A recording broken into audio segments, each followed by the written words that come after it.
আমাদের এদিকে আমাদের যে বাইরে আছি, আমরা বাইরে থাকা এলে আজ দেখে বাইরে থাকার যে আমাদের অসুবিধা হচ্ছে, আমাদের কোম্পানি আছে, আমাদের ঈদ আছে, আমাদের মহরম আছে, আমরা যে টিকিট পাচ্ছি না, টিকিটটা যে 4 মাসের জায়গায় 2 মাস করেছে সরকার 4 মাসের জায়গায় 2 মাস করেছে, তাহলে অ্যাভেলেবেল টিকিট দেওয়া দরকার।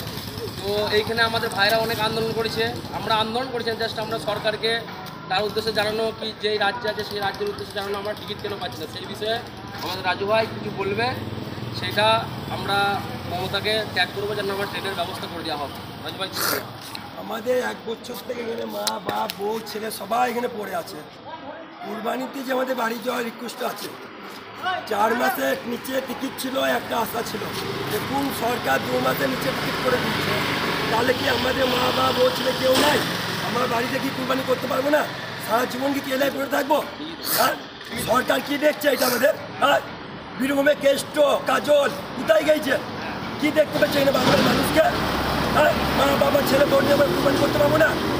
হ্যাঁ, 2 মাসের নিচে আমি কার হাতে 120টা টিকিট দেখছি, সকালে 120টা টিকিট নাই, তা টিকিট গেল কোথায়?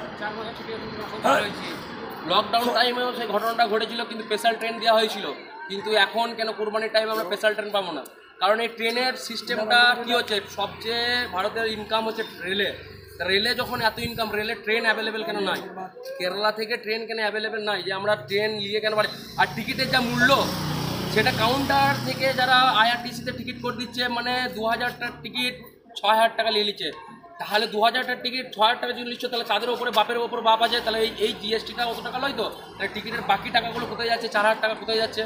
ওই 4000 টাকা তো একটা এজেন্সি সে তো লাভ করতে পারে না, কারণ সে তো ফেসে যাবে, টিকিট লেখা থাকছে নিশ্চয়ই এর ওপরে একটা বাপ আছে, তার উপরে একটা বাপ আছে, তার উপরে একটা ডিস্ট্রিবিউটার আছে, ডিস্ট্রিবিউটারকে দিয়ে আমাদের টিকিটের মূল্য আজ 6000 টাকা চলে আসছে।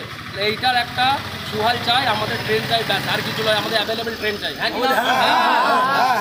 আমাদের অ্যাভেলেবেল ট্রেন চাই, ব্যাস এটা আমরা মমতাকে ট্যাগ করবো, ব্যাস এই ভিডিওটা দেখুন, মমতা বাগাবো আমাদেরকে, ঠিক আছে?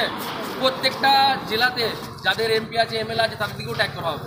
এখানে অনেক মুর্শিদাবাদ, বীরভূম, মালদা, হুলিয়ান সব জায়গার লোক আছে, ঠিক আছে? বর্ধমান সব জায়গারই লোক আছে, ঠিক আছে? ওকে বাড়ি দিয়ে ওইটা বলা হয়েছে, ঠিক আছে?